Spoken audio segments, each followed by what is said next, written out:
Jadi hampir wali abdali Gusti Allah sing akeh 41. Ya, 41 bukan berarti 41 dan saya harus dibenarkan boten. Versi-versi lain kan. Jadi sesuatu rahasia itu memang seperti itu Gusti Allah. Dadi cek kon iku ngeleki, dadi ana sing 40, ana sing 41, ana sing 49. Nah, seperti itu. Iku rahasia. Jadi rahasia iku koyo ngono. Cek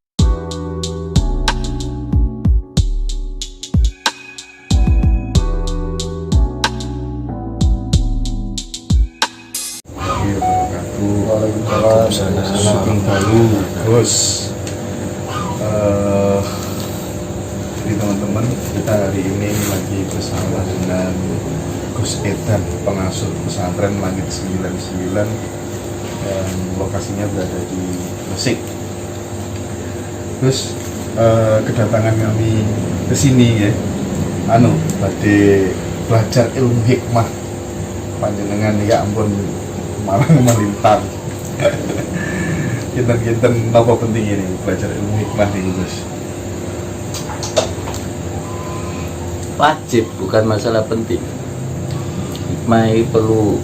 Jadi ilmu hikmah kuwi sampean kudu mengetahui tentang syariat, taureko, hakikat, marifat.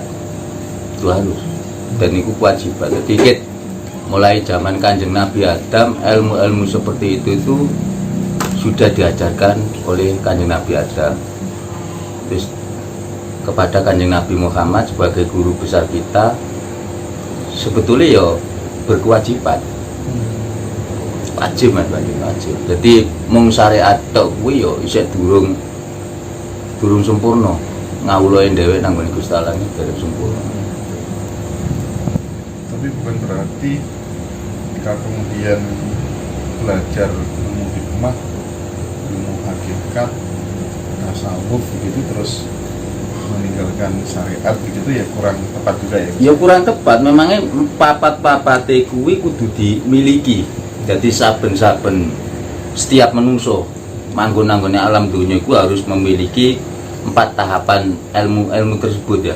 Tatanannya tadi syariat, toreko, hakikat, marifat harus dimiliki. Maka kamu akan benar-benar sempurna nanggone Gusti Allah ya sempurna nanggone sepodo-podo kalunase atau seperti itu. Hakikat itu munggo Gusti Allah. Gusti Allah itu enggak halal ngono tok. Gusti Allah enggak nikmat. Selain itu enggak. Terus akhirnya ono macam-macam koyo ini digadakan tatanan syariat dan syariat harus dimiliki. Syariat itu kanggo kepentingan noto dunyomu. Nggih paham nggih? Hakikat marifat kanggo noto atimu nanggone Gusti Allah. Bener-bener ngawulo secara zahir lan batin. Kata seperti itu. Berarti kalau sudah masuk ke ranah hakikat itu sudah nggak ada halal haram atau bagaimana ya benar? Bukan berarti terus halal itu mungguwe tatanan nanggone Gusti Allah. Berhubung awake dhewe sebagai khalifah. Nanggone bumi dikon noto arane bumi seperti itu. Khalifah kuwi bukan berarti luas loh Mas. Mung sederhana saja. Khalifah kuwi nanggone anak bojo sampean ya khalifah. Iku khalifah kan, pimpinan. Sampean berdiri nanggone anak sampean iku ya khalifah. Seperti jadi sederhana, gak terlalu muluk-muluk mendukung-mendukung boten.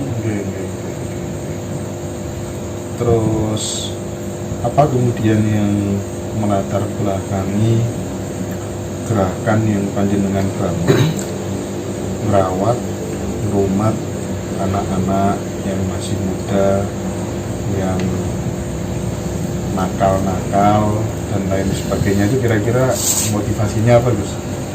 Gak ada motivasi ini, tadi mau ketaatan toh. Jadi awake dhewe iku berkewajiban taat bagi Gusti Allah, jadi taat perintah Gusti Allah. Termasuk ngopeni yo, ngopeni sebodo-bodo. Jadi ulama itu sebetulnya ngeten lho Mas, nek menurut kula piyambak niku ngeten.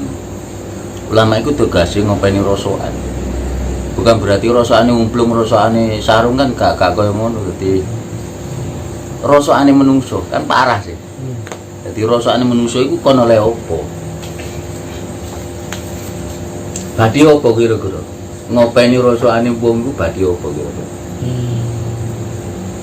Yes, memang pergaulan ulama seperti itu. Dan saya bukan ulama. Iya, iya. Ngono lho, Mas. Kene gak ulama, mung elelan yo gak.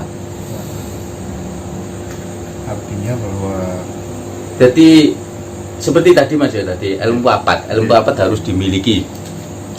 Tegese sing dimiliki mang dimiliki untuk peribadahan nang Gusti Allah. Jadi awake bener-bener sempurna ngibadah mbek Gusti Allah ya ngibadah nang makhluke. Apa yang ngono? Pengabdian. Nek kon bener-bener pengabdianmu nang Gusti Allah sempurna, ya ngabdi nang manusia ya sempurna. Jadi kalau kita memang sudah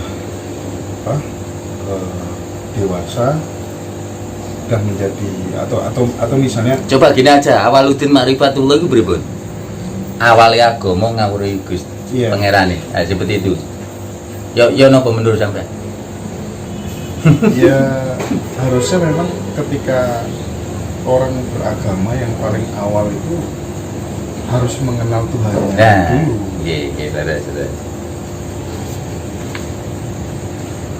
Sehingga dengan begitu kan mengutamakan kelembutan, kasih sayang, cinta, tidak saling menyalahkan satu sama lain. Sekarang kan realitas sosial di masyarakat kan begitu, Gus. Ketika nggak sama dengan keyakinan kita, berbeda kelompok, berbeda agama, kita merasa paling benar sendiri. Yang lain di luar kita itu salah. Nah, itu problemnya di mana kira-kira? Kenapa sampai terjadi hal yang sedemikian rupa gitu loh? Kenapa Tuhan kok? Lah, iku apa Mas? Yo balik nang nggone iku mang apa? Sebetulnya yo balik nang nggone ilmu papat maneh. Sampean ngomong ikhlas kok kaya apa sampean gak iso ikhlas sebelum sampean paham tentang hakikat. Nek wis hakikat jelas iso ikhlas. Paham ya sampean? Nek wis hakikat jelas ikhlas. Tapi nek syariat isih durung iso ikhlas. Iya. Lah mangkano peribadane wong syariat karo wong hakikat kuwi yo adoh. Wong angen-angen sesaat ya. Dibarato apa kuwi wong syariat salate ku sampai 4 tahun tapi wong ahli hakikat mikir-mikir sesaat ngalahi peribadane wong ahli syariat. Ada orang tua pernah bilang begini, percuma kamu sholat kalau kamu tidak peduli sama kanan kirimu, tetap nanti dibendu sama Gusti Allah. Nah, gimana respon panjenengan Gus tentang pentingnya kepedulian kepada sesama itu? Ujung-ujungnya peribadan lan balikin nanggone masalah kepedulian Mas, sosial sebetulnya seperti itu. Akhlakul karimai, bukan tentang omongannya, bukan tentang keilmuannya, bukan. Ini sederhana. Puncak spiritual seseorang itu parameternya kebermanfaatan, bukan seberapa sering dia pergi ke tempat ibadah.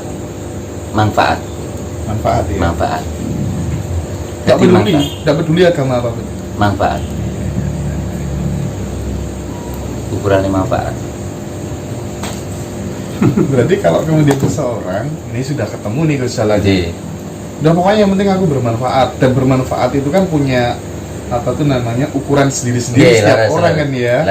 Asal itu ditekuni terus, wes pasti ada keajaiban-keajaiban dari Tuhan sendiri gitu ya. Pasti. Masalah Gusti Allah itu sifatnya semangun tenggene dunya kuwi Rahman Rahim Mas. Tapi napan sebagian kecil. Jadi didik banget Rahman Rahim Gusti Allah sing didekek tenggene dunya. Semono uga sifat adile Gusti Allah ya didik banget didekek tenggene dunya. Nek wis abadan qalidina fi abada, setelah kita di dunia menuju yang namanya alam akhirat itu wis qalidina fi abada. Ya.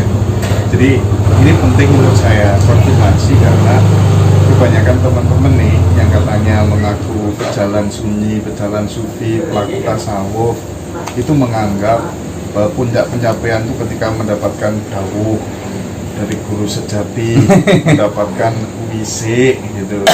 Padahal kalau keyakinan saya secara pribadi, mohon maaf Gus, tetap kebermanfaatan kepada sesama. Karena contohnya para nabi, para wali Siddhartha. Ya, laras. Jadi hampir wali Abdali Gusti Allah sing akeh 41. Ya, 41 bukan berarti 41 dan saya harus dibenarkan boten. Versi-versi lain kan. Jadi sesuatu rahasia itu memang seperti itu Gusti Allah. Jadi cek kon iku ngeleki, dadi ana sing 40, ana sing 41, ana sing 49. Nah, seperti itu. Iku rahasia. Jadi rahasia iku koyo ngono. Cek kon ngeleki. Kados niki Mas, kados ulama 7 Ashabul Kahfi. Ono sing ngarani 7, ono sing ngarani 10 kan simpang siur kaya sih, tapi sebetulnya enggak. Apa sih dadi kon gelek ono. Wong iku masalahe contoh Mas, jadi contoh. Iku contoh ono sing 40, ono sing 7 apa terus gegeran mboten. Tiga upaya kita menuju nanggone ketaatan nanggone sing murbeng dumadi. Yang memiliki kita dan yang memiliki dunia ini. Wis ngono to. Nah, mungkin Gus ini supaya teman-teman juga tahu backgroundnya panjenengan dulu ketika masih muda, pasti kan juga pernah mengalami sebelum sekarang kemudian mempelajari ilmu hikmah, ilmu hakikat, ilmu ma'rifat. Awalnya dulu bagaimana? Apakah ke Kanuragan dulu ataukah tolong dong diceritain itu pengalamannya sehingga paling tidak gini Gus. Teman-teman yang masih muda yang merasa sekarang jalannya belum benar nih, masih terjerumus ke lembah ini itu paling enggak ada motivasi lah bahwa ke depan masih bisa menjadi orang yang sesuai diharapkan Tuhan. Monggo Gus. Idola saya itu ket mulai cilik, ket mulai remaja saya, ket mulai aku urip rong donya kuwi. Idolaku Kanjeng Nabi Muhammad. Iku prioritas dan sandaranku ati Allah wa ati Rasul. Aku taat nanggone Gusti Allah ya taat karo Rasul. Iku idola. Dan upamane kaya-kaya ana wong iki kados maksiate terlalu tinggi aku ki nangis. Pribadi saya seperti itu. Jadi kaya-kaya kon gak padha mek Kanjeng Nabi aku iki susah. Susah Mas. Sampai aku kuwi kanca kaya apa kuwi ora tau nolak. Wis ae kae jeti ku padha ae. Tanggep padha ae iki gaweane Gusti Allah. Saya seperti itu memang. Dan saya selalu menjemput bola. Jarang aku ingin ngenteni bola enggak. Jadi selalu menjemput bola seperti peristiwa Kanjeng Nabi Muhammad pada saat itu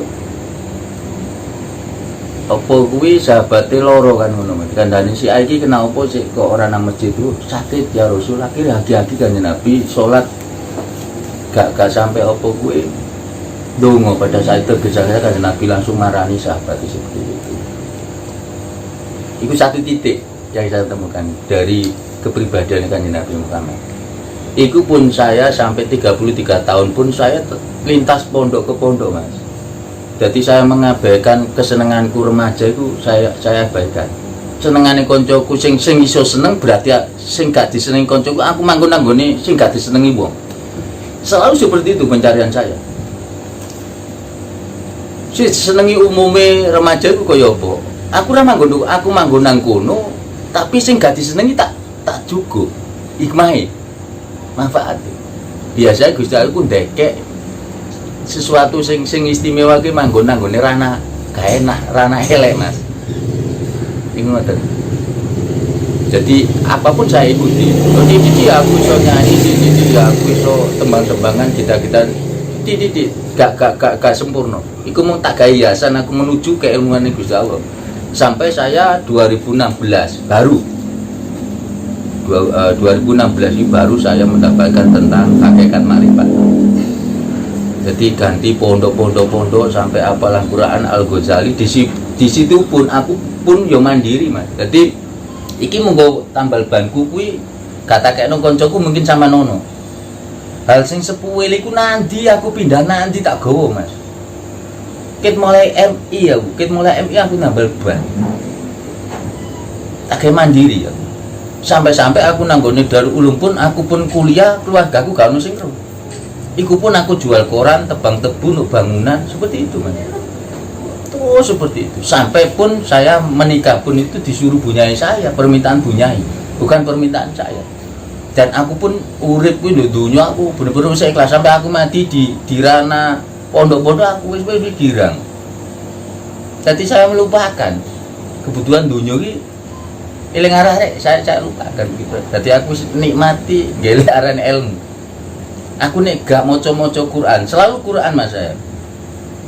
Quran iku misalnya induke kitab-kitab sak jagat kuwi Quran Mas. Dadi ono Quran sing tak talin sampai saprene Mas ditakon, "Gus iki kok sampean talene iki aku nondi tak gawa?" Quran ono terjemahane tafsir niku Mas. Nggih. Iku tak pondong nandi, tak gawa sampai saiki akhirnya saiki tak taleni tak deket asing itu. Jadi monggo Quran kuwi tok. Lah kuwi nyember sepatu pun aku iso. Apa kuwi ngesul sepatu juga iso, Mas. Jadi gak jari. Aku ngomong apa saya pernah melakukan seperti itu. Dan ini bukan kisahnya orang lain, kisah saya sendiri. Tutur manis kuwi. Yo mungkin lah kayak saiki iki gak dan maklar sampai saprene aku. Engko arek-arek ngejak pertahanan yo nang pertahanan. Nama maritinan aku nama maritinan. Bidang nggone bangunan seperti itu. Saya ikuti dan aku bener-bener nyambut gawe.